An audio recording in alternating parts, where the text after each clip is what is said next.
કોંગ્રેસના રાષ્ટ્રીય પ્રમુખ મલ્લિકાર્જુન ખરગેજીએ એવું બયાન આપ્યું કે પૂરા 6.5 કરોડ ગુજરાતી અને ગુજરાત અભણ છે, ઇલિટરેટ છે અને મૂર્ખ છે, યાની वो लोग अनपढ़ है, मूर्ख है, એવું એમણે બયાન આપ્યું। આ બતાવે છે કે કોંગ્રેસના દિલમાં એમના રાષ્ટ્રીય પ્રમુખ કઈ છે, દિલમાં અને મનમાં આપણા ગુજરાતીઓ વિશે કેટલું મનમાં ઝેર છે, કેટલી નફરત છે। અને પહેલી વાર નથી, વારંવાર થોડા વર્ષથી આપણા ગુજરાતી અને ગુજરાત માટે આ રીતના જ અભદ્ર ટિપ્પણી કોંગ્રેસ અને વિપક્ષી દળ કરી રહ્યા છે। ચાહે રાહુલ ગાંધીએ આસામમાં એમ કીધું કે બધા જ ગુજરાતીઓ સ્કેમસ્ટર છે, કરપ્ટ છે। બંને નેતાઓ અત્યારે પ્રધાનમંત્રી નરેન્દ્રભાઈ મોદી સાહેબ, ગૃહમંત્રી અમિતભાઈ શાહ સાહેબ જે રીતનો એમને 140 કરોડ જનતાનું દિલ જીતું છે, એમનેમ દિલ નથી જીતાતું, એમનો વિશ્વાસ પેદા નથી થતો।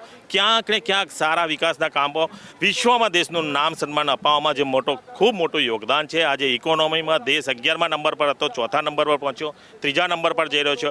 ઇકોનોમીમાં પણ ગુજરાત સ્ટેટ ખૂબ આગળ વધી રહ્યું છે, દેશની ઇકોનોમી વધારવામાં પણ ગુજરાત સ્ટેટ આગળ છે। જ્યારે 5 સ્ટેટમાં ઇલેક્શન આવતું હોય ત્યારે કોંગ્રેસના અધ્યક્ષ આ રીતના સ્ટેટમેન્ટ હર હંમેશ આપતા આવ્યા છે અને પછી કહે છે સ્લીપ ઓફ ટંગ થઈ ગઈ। ખરેખર એમની સ્લીપ ઓફ ટંગ હોતી નથી।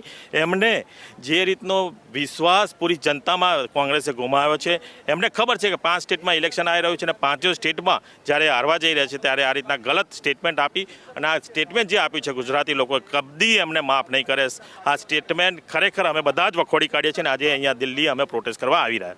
माफ़ी मांगनी पड़ेगी उनको, माफ़ी अमने मांगवी पड़शे એટલા માટે કે સમગ્ર ગુજરાતની અંદર પણ ગઈકાલે આ પ્રકારના કાર્યક્રમો થયા હતા।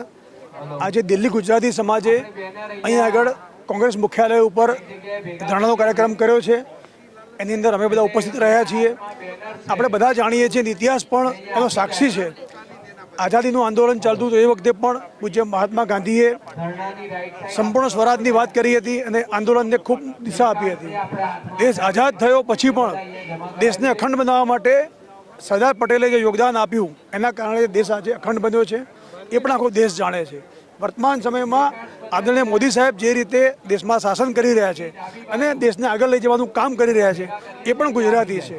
આપણે એ પણ જાણીએ છીએ કે દેશના ગૃહમંત્રી આદરણીય અમિતભાઈ શાહ સાહેબે કાશ્મીરમાં 370ની કલમ હટાવી અને જે સરદાર પટેલનું સપનું હતું અખંડ ભારતનું, એ પૂર્ણ કર્યું છે।